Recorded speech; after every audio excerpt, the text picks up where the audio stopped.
what's up? Just would like to bring to you a short lesson today on the effectiveness of the three-finger picado when you're doing it on patterns of 3 notes per string.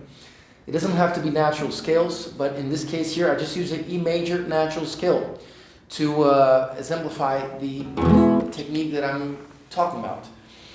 The easiest way to start practicing this technique is using the A finger first. So you have this AMI situation, but of course you want to also broaden the array of possibilities by starting with M or I. So the most efficient or the most fluent way that one should be able to do is AMI, just like I did.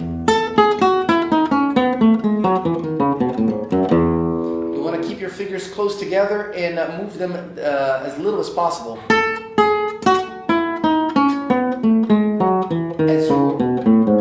As you are playing with one finger, you should try to prepare the other. Try never to raise. One problem that I usually notice in my own playing when I see myself in the mirror is lifting the middle finger too much before playing, like this. See that middle finger lifting? That's a problem that I usually have, so I try to address that by keeping it together with the A finger. Now, once you have mastered this technique, in order to be able to apply it, not to just memorize licks, but to your musical speech, your free speech whenever you are improvising, is you should try to unlock doing this starting with A finger or M. That's a little harder, and it's definitely important that you address this in your practice. So I'm going to do this, the same thing that I just did here. I'm going to try to do starting with A finger. That's very important to do. Now you notice everything changes around. As you play the note with A, and then you have, you play it with I, you have AM following. AM, I, AM, I, AM, I. So really what you're addressing here is the art of abandoning the previous string with the middle finger as the last note and then doing the switch with I. That's what you're really addressing in this situation.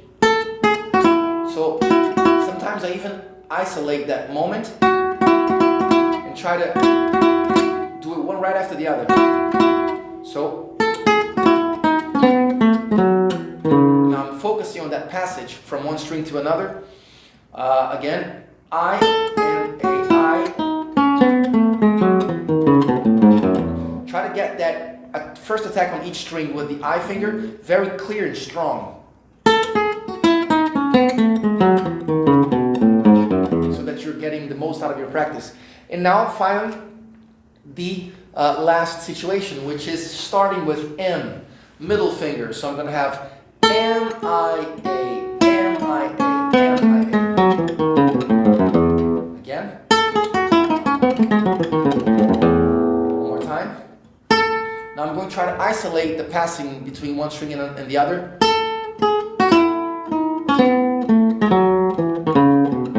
Because that's the most important part of the practice. Another way to practice this is just staying on one string, so you can practice the flow between the 3 fingers, so you can get yourself any kind of a note sequence. Something as simple as just going from one note to another, like da da da da da da da. You can go.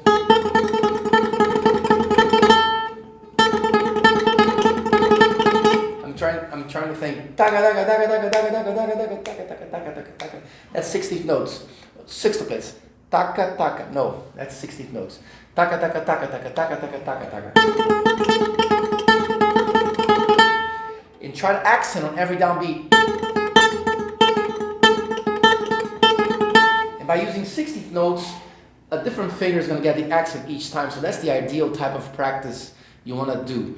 Taka taka taka taka ta. That way, the accent falls on a different finger. Notice. If you can do these 2 exercises in your practice routine, I can guarantee you that within a year or 2, it's going to revolutionize your playing. You're going to be able to play a lot clearer in lines that are more subdivided, more challenging. So stick with that practice, and I promise you that you're going to go places. All right, guys? Catch you next time. in the Like Magic. I didn't announce this as being the Like Magic, but it is another edition of the series Like Magic. I hope you enjoyed, and catch the next one. Subscribe to the channel, and I'll see you guys later. Bye bye.